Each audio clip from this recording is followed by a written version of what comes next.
Hello, this is Miss Schrader. Today we are going to be talking about the Impressionist paintings of Claude Monet, and you can see him here in this picture. My students, you are going to be taking notes and giving me 10 strong sentences about what you found interesting, educational, and important about Claude Monet. This painting is a painting of Monet by Carlos Durand, done in 1867. Remember, I mentioned that Monet is one of the founders of Impressionism, and he continues to be influential in his throughout his lifetime when it comes to Impressionist art. He was born in 1840 and died in 1926.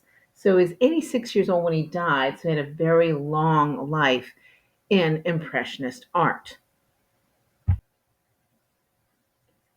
We've seen this painting before, but this is the painting that gives the Impressionist movement its name. And this is one of Monet's paintings. It's called Impression Sunset, Impression Sunrise, done in 1872. It's oil on canvas, can currently be found in the Musée Montmorency Monet in Paris. Hard to say all of that. But, this is starting off some of these ideas that go with Impressionism. That while you can see the sun, it's really just an orange ball. You can kind of see where the water ends and the sky begins. It's kind of vague and things like this. So you're getting an impression of what's going on. Monet's wife Camille and their children were often the subjects of some of his paintings. Camille died rather young. They had, I think, two young sons at the time. She died of cancer. And he says that he stood at the foot of her bed and said, I found one day myself looking at my beloved wife's dead face and just systematically noting the colors according to an automatic reflex. So he goes in to see his wife's dead body and immediately starts looking at the colors and the lines and things. And eventually he does this rather sad but beautiful painting of her as he sees her as a dead person. This painting was done in 1879. It's in the Musée d'Orsay in Paris. Once again, that's the famous Impressionist museum. Since we've done such a sad piece concerning her, let's show something a little happier. This is from about 3 years earlier, 1876. This is Madame Monet in a Japanese kimono. Um, Notice it's kind of different from the normal Impressionist pieces. We've got some very, very bright colors. Her face is pretty clear, not kind of soft. Definitely seems to be showing you movement and things. And the point for me is that it's showing the influence of other cultures, the Japanese, the Chinese, the people of Africa. A lot of these artists were studying these different groups culturally and making use of it in their paintings.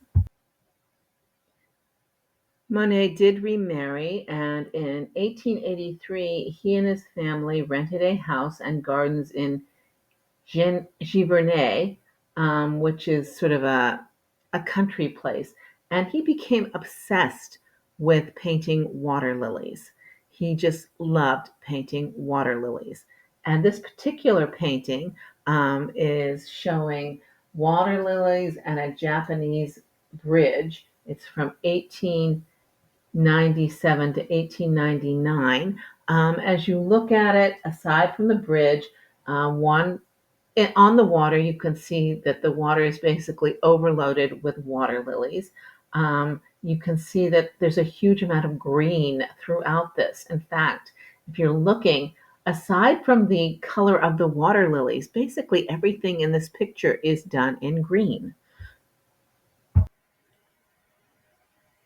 As he aged, Monet's eyesight started to fail him, and his obsession with water lilies became extreme.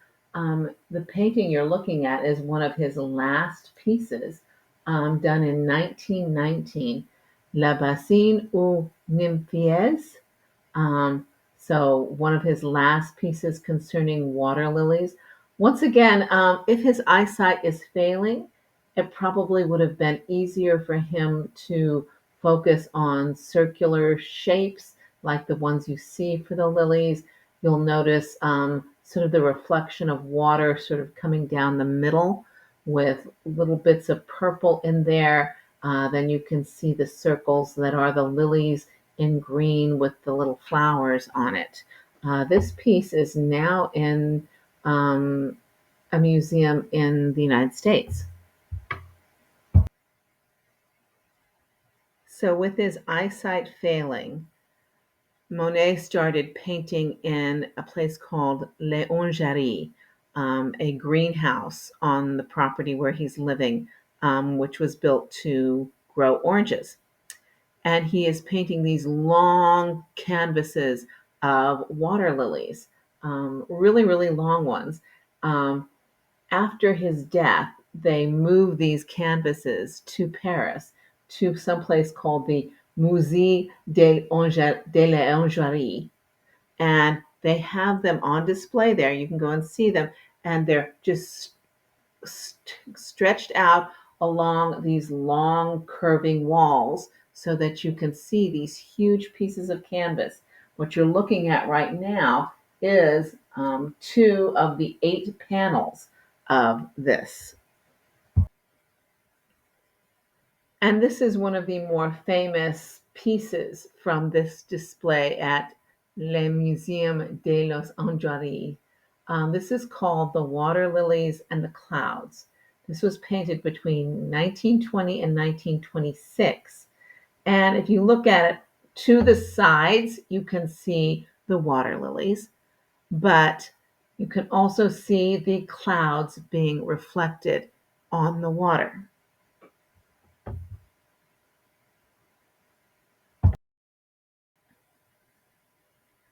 And here you can actually see a photograph of Monet in his studio in Les Orangeries, working on these huge canvases of water lilies. You may have seen the advertisement for the total immersion show of Van Gogh that was here in West Sac this past year. They are also doing total immersion shows concerning Monet and his lilies all over the world. There are lots of different fun memes that people do with Monet's lilies, particularly. They like to have a lot of fun with it. My students, we have been looking at some of the artwork of the Impressionist artist Claude Monet. You are giving me 10 strong sentences about what you found interesting, educational, and important. Thank you.